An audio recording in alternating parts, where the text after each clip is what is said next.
قربانی کرنے میں یہ غلطیاں کبھی مت کرنا، بہت سارے لوگ یہ غلطیاں کر دیتے ہیں اور ان کی قربانیاں ضائع جاتی ہیں۔ السلام علیکم ورحمۃ اللہ وبرکاتہ۔ پیارے اسلامی بھائیوں، قربانی کرنے میں یہ غلطیاں کبھی مت کرنا، بہت سارے لوگ یہ غلطیاں کر دیتے ہیں اور ان کی قربانیاں ضائع جاتی ہیں، یعنی ان کی قربانی بیکار چلی جاتی ہے۔ آخر وہ غلطیاں کیا ہے آج کی اس ویڈیو میں بتائیں گے۔ دوستو یاد رکھیں کہ بہت سارے لوگوں کو یہ سوچنا ہوتا ہے کہ ہم جب بھی بہت ساری جگہوں میں ہم قربانی وغیرہ کرنے گئے تو ان کو پتہ چلتا کس کے نام سے ہونی، کہتے آج اس بار فلاں نام سے ہو جائے بھئی، جبکہ قربانی کرنا اس شخص کے لیے واجب ہے۔ اگر جیسے کہ آپ پر قربانی واجب ہے تو آپ پر ہر سال قربانی کرنا واجب ہے۔ ایسا نہیں ہے کہ اس سال آپ نے اپنے نام سے کروا لی، اگلے سال آپ نے اپنے بیٹے کے نام سے کروا لی، اس کے اگلے سال اپنے چھوٹے بیٹے کے نام سے، اس کے بعد بیوی کے نام سے۔ ایسا نہیں ہو سکتا، ایسا پاسبل نہیں ہے۔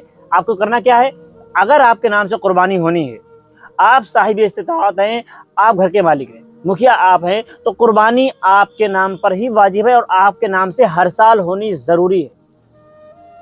اگر آپ اپنے بیٹے کے نام سے، بیوی کے نام سے یا کسی اور شخص کے نام سے قربانی کرنا چاہتے ہیں تو ایسے میں آپ کو کرنا یہ ہوگا کہ آپ اس کے لیے الگ سے انتظام کریں، آپ دوسرا بقرہ خریدیں یا دوسرے جانور میں حصہ لیں، لیکن آپ اس میں ہی اگر یہ چیز کرتے ہیں تو آپ کی قربانی،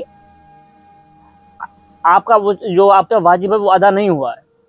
اس لیے یاد رکھیں کہ اگر آپ پر قربانی واجب ہے، ہر سال آپ پر قربانی کرنا واجب ہی ہے۔ آپ صاحب استطاعت ہیں، آپ مالک نصاب ہیں اگر، تو اس پر آپ پر قربانی کرنا ہر سال واجب ہے۔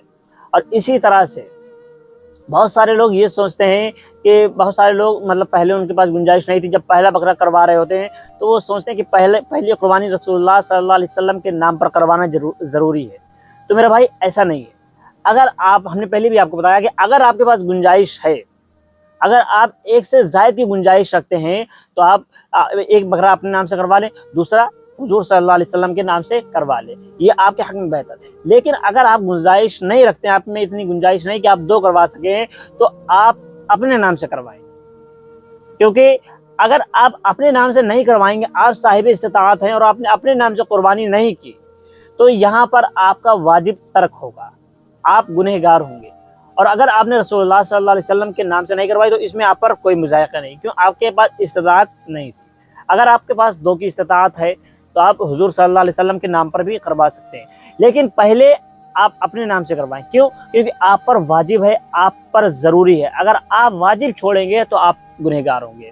اور دوسری غلطی یہ بہت سارے لوگ کرتے ہیں کہ جو بڑے جانوروں میں حصہ لیتے ہیں، بہت سارے لوگ محلے وغیرہ میں جو کئی لوگ مل کر بڑے جانوروں میں جو حصہ لیتے ہیں، تو وہ لوگ خاص طور پہ اس بات کو یاد رکھیں کہ اگر آپ کے جانور میں بڑے جانور میں 7 لوگ ہیں، اب 7 لوگوں میں سے کسی نے ایک نے بھی، اگر کسی ایک کے بھی من میں یہ بات رہی کہ بھائی ہم کو پائے چاہیے، ہم کو پیر چاہیے یا ہم کو سر لیں گے اس کا، اس کی نیت اگر گوشت کی طرف گئی، گوشت لینے کی طرف اس کی نیت گئی کہ ہم کو یہ چیز چاہیے یا فلاں چیز چاہیے، تو سارے لوگوں کی قربانی ضائع جائے گی۔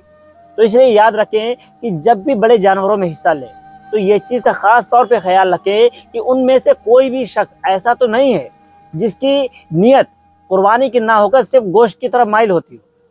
تو یاد رکھیں، یہ چیز بھی یاد رکھنا بہت ضروری ہے، تو اس لیے اس چیز کا بھی خاص طور پر دھیان رکھا جائے۔ دوستو امید ہے آپ کو بات سمجھ میں آئی ہوگی۔ دوستو ان غلطیوں پر دھیان دینا۔ ملتے ہیں اگلی ویڈیو میں۔ السلام علیکم۔